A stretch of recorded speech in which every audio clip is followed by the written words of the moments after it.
Hello. All right, so for today's Movement Monday, I want to talk about glute bridges and where you should be feeling them. If you hear some crunching, that is Sebastian eating his food in the background. Okay, so let's go over what a glute bridge is. A glute bridge is simply just that. It's just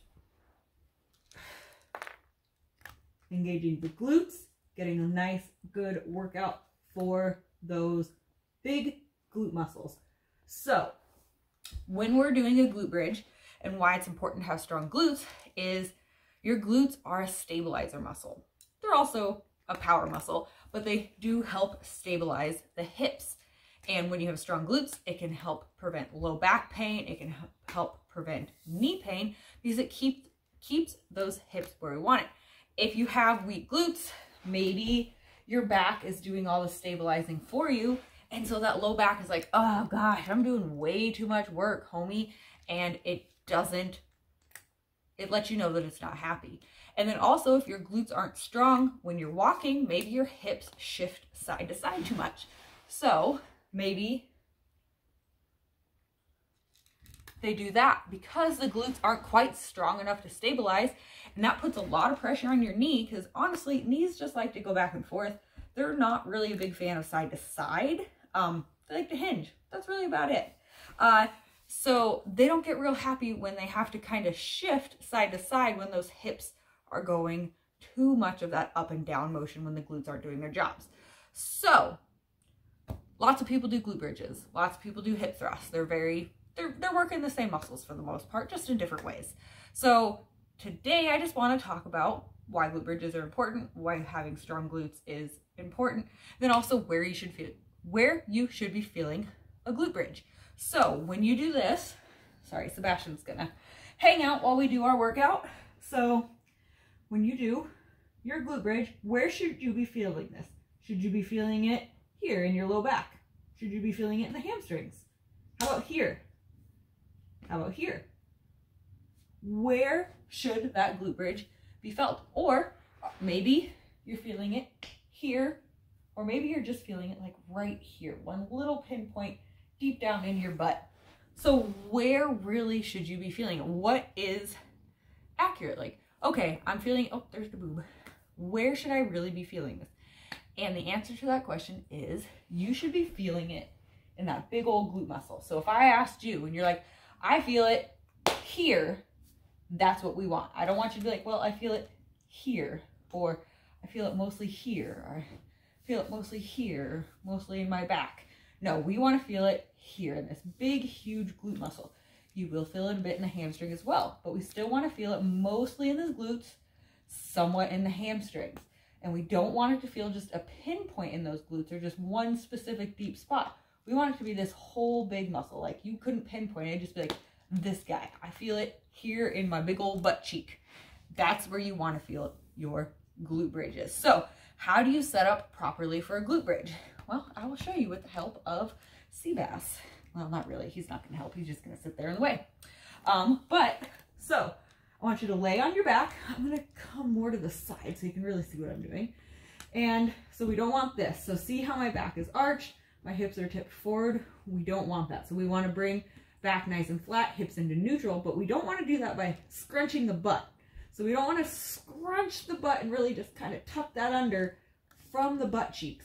So what we want to think is we pull up using some core. So think you're trying to pull your pubic bone up toward your sternum a bit. So those abs are nice and engaged. You can also get that nice ab engagement by doing a nice big inhale. Think a nice big 360 is not shoulders coming up to the ears. So,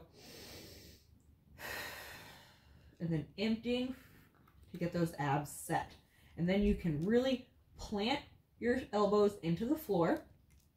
And then I'm just going to keep my arms out of the way so you guys can see. And then you're going to push your hips up, thinking about contracting the glutes while keeping your knees hip width apart.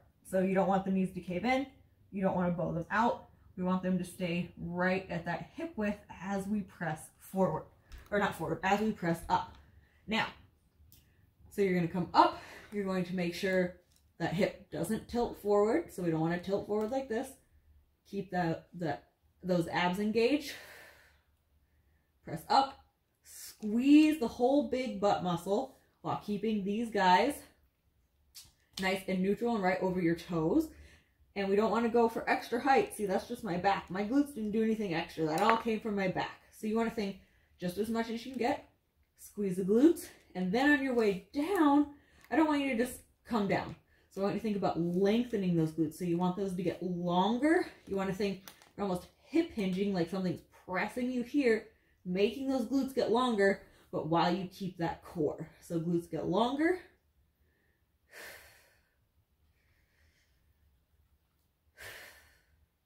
Now, I naturally want to tilt. Did you see that as I came down? My natural position is this. My natural position, my hips want to tilt forward. So oftentimes, I'll have to really think and reset a little bit at the bottom of my movement. If that's you, that is okay. Don't worry about it. Go ahead and let that reset. Up. And lengthen those glutes. Let them get nice and long. And then contract. So important thing is you're thinking about what muscle you want to use. You're feeling it a little bit in your hamstrings. You're feeling it a lot in this whole big glute muscle. Keeping that core activated the whole entire time. You're not letting that core relax. So think of it almost a little bit of a core exercise as well. And that is how you do the glute bridge and where you should be feeling it. So big thing is feeling it in your whole entire butt cheek, not just one little spot, not your quads, not just your hammies, and definitely not your low back. So if you are feeling it in other weird spots, like say I'm still feeling it on my back, or actually I'm just feeling it a little pinpoint in my glute, not the whole thing, what's going on? Stay tuned for the following Movement Mondays, because we're going to be going over little tips and tricks you can try if you're feeling the glute bridges in weird spots where you're not really wanting to feel it. So stay tuned. We'll be covering if you're feeling that pinpoint, if you're feeling it in the quads, if you're feeling it in the back, if you're feeling it just in the hamstrings, and what to do if you just can't really get those glutes to fire up and feel like you're working them. All right, guys, thank you so much for tuning into Movement Monday, and I will see you next week for our first glute bridge troubleshooting video. All right, peace out, peeps.